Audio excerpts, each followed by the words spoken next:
Oh no. No, you can't defend yourself. You can't defend yourself because you may make us look bad. We already seen the accusation. You don't get to have a rebuttal. What type of person has a rebuttal? That's evil. You can't defend yourself. This is pretty much the vibe that is happening on Twitter right now. So Crowder released a video which went viral, 11 million views, in which he says that he requested privacy in his ongoing divorce, which would be in the best interest of the family, but also by court order, which was agreed by all parties. Broken marriages are ugly, and people do ugly things, myself of course included, and I would never claim otherwise. However, due to recent misleading edited leaks, I talked about the fact that they were edited, to the tabloid press without context and not subjected to consequence of the court, well, if not privacy, then the next best option is truth. And so today I have filed a motion to officially unseal all files as they relate to the matter of legal record, finances, relevant medical records, including mental health history or evaluations, depositions, and any motions of sanctions from the courts of Texas. I will not be leaking private marital information to the press, but if the privacy agreements are not respected by all parties, I will address all that is a matter of irrefutable legal record in full context next week. Well, people are very upset about this, but it goes to show that exactly what I've been saying last video is turning out to be true. Last video I said that I refuse to comment on the Crowder situation based on a 3-minute video. I have seen people do this in the past and they have regretted. For example, in the case of the Johnny Depp trial, the first video evidence that came out made Johnny Depp look like an asshole. But then when context was provided, when the other evidence came out, all the women that I knew in my life were siding with Johnny Depp, and they were like, oh wow, Amber is a really interesting piece of work. So for some reason, people haven't learned a lesson from that, and they're willing to cast judgment on the 30-second clip. I do think that I know what the context was in the case of the previous conversation that we spoke about, which can be summarized as the following. In a family, there are two people and there are many tasks that require doing. So for example, in my family, I have to pay the electricity bill, I have to pay the gas bill, I have to pay the mortgage, I have to fix everything that's broken around the house. Sometimes I prepare dinner, I wash the clothes, and in exchange my wife has to do other things, like for example, shopping the groceries. Now, I assume it's similar in Crowder's relationship, right? This is when he says, well, you're not doing wifely things, and this is why a lot of left-leaning people are upset about the way he phrased it.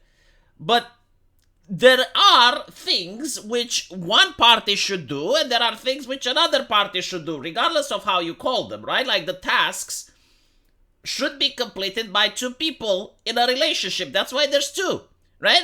Am I saying something that's unreasonable here? Like should not both people have... Like if you look at a family where the woman does everything and the man just does nothing, would you consider that to be okay, right?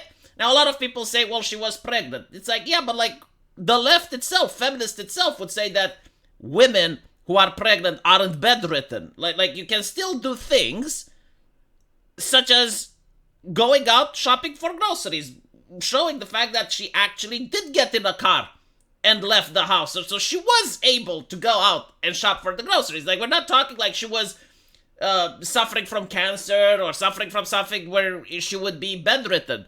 So, with that said, it is understandable that Crowder would get upset if he does everything that was supposed for him to do, and she didn't do anything. This is why he is talking about the lack of respect. But if you actually look at the video, he is saying, well, if you're not doing the groceries, then I will do them, right? So give me the car and I will do the groceries if you refuse to do them. That's the whole argument. Like, that's what I get from watching the video. Like, he was annoyed that he is doing his tasks and she's not doing hers. And he's like, okay, well, if you're not doing yours, I will do them. But the fact that she wanted to take the car is what upsets him. Because now he is saying, well, if you're not going to do the groceries and you're taking the car, how am I supposed to do anything today? Like, when are you coming back? And she's saying, well, I'm coming back when I'm coming back. So she's taking the car away from him, refusing to say where she's coming back. And in the meantime, we don't know if this is his only day off.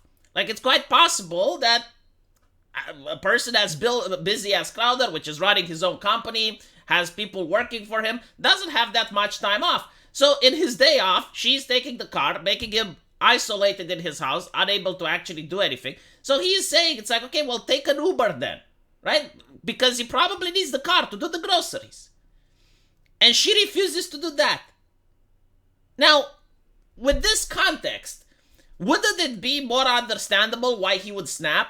I'm not justifying the snap because people are saying that at one point he curses at her. I did not see that. At least not in the video that I watched. But if that is true, then yeah, okay. That is over the line. Sure. But if every person that curses in a relationship, so no physical abuse, right? Just curses, should get a divorce, then I think like divorce rate would be over 99%. I would probably have the only marriage that manages to survive, because I never curse to my wife and she doesn't curse to me. But my marriage is perfect. I don't know about other people. My point is that if this is the case, the way that I explained it, I wouldn't consider this to be emotional abuse. I would wonder, like, why doesn't she buy her own car then? Like, she's an adult, right? Like if this was reversed, if Ben Shapiro's wife would do this to Ben Shapiro, and Ben Shapiro would be like, well, I'm taking your car, blah, blah, blah. I would be wondering, well, why doesn't Ben have his own car? Like, why? Is he disabled? Is he... So that's the thing, right? Like, there is a context in which it is understandable why Steven Crowder would be upset. It's also possible that this context doesn't exist and he's just having a temper tantrum. He's just having a man period, as they call it. We don't know. It's a 3-minute clip. How can you possibly know? But if the possibility exists for this justification to happen, then why would people say that, well, he's emotionally abusive?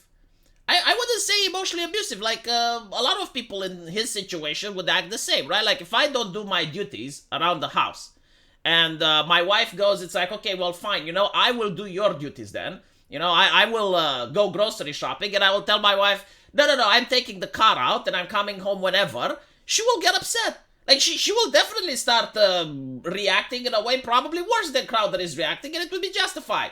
It's like, so not only are you not doing what we agreed on, but on top of that, you're being unreasonable about it. So that is something that needs to be brought forward. And we're going to see his version of truth, much to the dismay of many people on Twitter. But the second one, and I noticed this, like almost every single Romanian that saw it, man or woman, said that, well, their parents argued a lot worse than what Crowder did. And I'm thinking, like, yeah, because if you go into a poor neighborhood where people have actual issues, you're going to hear arguments far worse than what you see on the videotape with Crowder.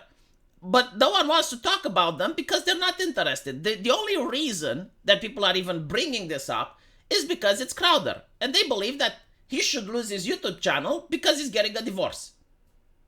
Now, the second thing that I want to talk about and why people should be very skeptical of this is that when I went to law school, I have seen a lot of inheritance disputes. There is even a word in English for this. It's called vultures, because people act very uncivilized and unreasonable when money is involved.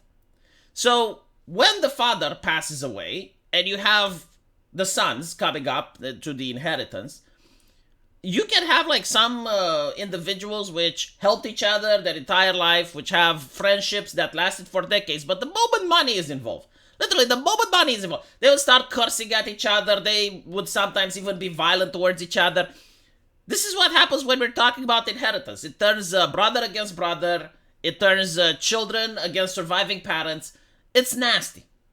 The same thing can be said with a divorce, especially in the position of Crowder when we're talking about millions of dollars. Each party is going to do their best in order to make themselves look like a saint, that they did absolutely nothing wrong in the marriage, and the other party was mentally ill, was abusive, right? Like, this is the interest of the person in a divorce, to get as much wealth as possible from the settlement.